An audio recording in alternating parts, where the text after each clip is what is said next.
My name is Clementia of Hungary, and I am the daughter of Charles Martel of Anjou and Clemence of Habsburg.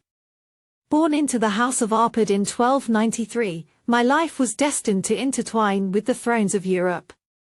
Yet, when I became Queen of France and Navarre through my marriage to King Louis X, I could not foresee the turbulent years that awaited me from 1314 to 1316. It was in 1314 when my marriage was arranged as part of a political alliance. I was young, and though I carried the dignity of my lineage, I felt the weight of being a foreign queen in France. My husband, Louis, bore the title Louis the Quarrelsome, and his rule was marked by disputes and challenges. His court was rife with intrigue, and I had to navigate it with caution. As I crossed into this unfamiliar land, I knew that my role would not merely be ceremonial, it was to secure alliances and provide an heir. Our union was tested early by scandal. Louis' first wife, Margaret of Burgundy, had been implicated in the notorious Tour de Nesle affair, a scandal that tarnished the royal family's reputation.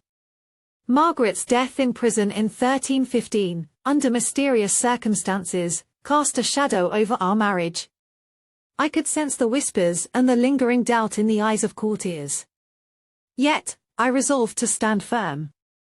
I was determined to embody grace and dignity, to serve not just my husband but the realm. In 1315, I was crowned Queen of France and Navarre alongside Louis. The coronation was a moment of splendor and unity, though it came at a time of great difficulty for the kingdom. The harsh winter had brought famine, and discontent simmered among the people. Louis sought to strengthen his rule by reforming the kingdom's administration, but his measures were often heavy-handed. I counseled patience and compassion, though my voice was seldom heeded in the affairs of state. Amid these trials, I conceived a child. The kingdom held its breath, for an heir would secure the Valois line. Yet, my joy was shadowed by my husband's declining health. In June 1316, Louis fell ill after drinking chilled wine on a hot day. He succumbed quickly, leaving me a widow and the kingdom in crisis. Pregnant and vulnerable, I faced immense pressure. The nobility debated whether my unborn child would inherit the throne or if another claimant would rise. My brother-in-law, Philippe, eagerly positioned himself as regent. I felt isolated, but I clung to my faith and the hope that my child would bring stability to France. On November 15, 1316, I gave birth to a son, John. He was hailed as King John I, but his reign was tragically short, he lived for only 5 days. My grief was immeasurable.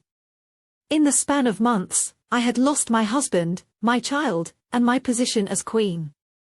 Philippe seized the throne, becoming Philippe V, and my influence waned.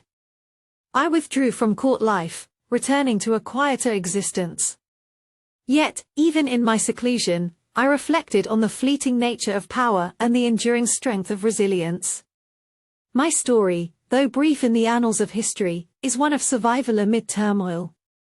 As I pen these words, I hope that future generations will remember the courage required to bear the weight of a crown and the enduring hope that sustains us in our darkest hours.